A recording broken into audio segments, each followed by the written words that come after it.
আবারও জাতীয় দলে ফিরবেন তামিম ইকবাল। এমনকি জাতীয় দলে ফেরার জন্য প্রস্তুতি নিতে ইতিমধ্যেই ট্রেনার চেয়েছেন তামিম ইকবাল। একদিন আগেই প্রধান নির্বাচক বলেছেন এখন আর পাপনের সঙ্গে আলাপ নয়, তিনি নিজেই মতামত নেবেন তামিম ইকবালের। আর জাতীয় দলে তামিম ইকবালের ফেরা নিয়ে নতুন ক্রীড়া উপদেষ্টা আসিফ মাহমুদও জানিয়েছেন তার ইচ্ছার কথা। পাকিস্তান সফরে ভালো কিছু করতে হলে ব্যাটারদের মূল ভূমিকা রাখতে হবে, কারণ পাকিস্তানের সবচেয়ে বড় শক্তিমত্তা তাদের পেস বোলিং।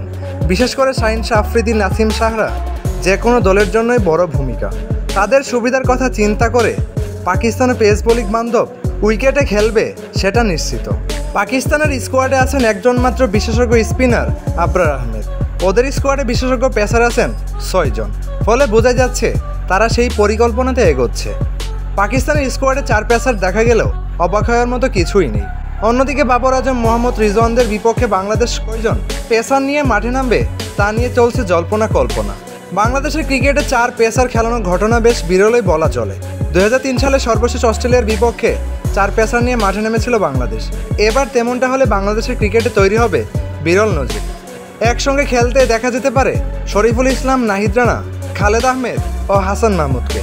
দলে আছেন আরেক পেসার তাসকিন আহমেদও। তিনি সর্বশেষ টেস্ট খেলেছেন 1 বছরের বেশি সময় আগে। তো ভাই বন্ধুরা, আপনাদের কাছে এই ভিডিওটা কেমন লাগলো অবশ্যই কমেন্টে জানাবেন, এবং আমার চ্যানেলে আপনি যদি নতুন হয়ে থাকেন অবশ্যই এটা সাবস্ক্রাইব করবেন।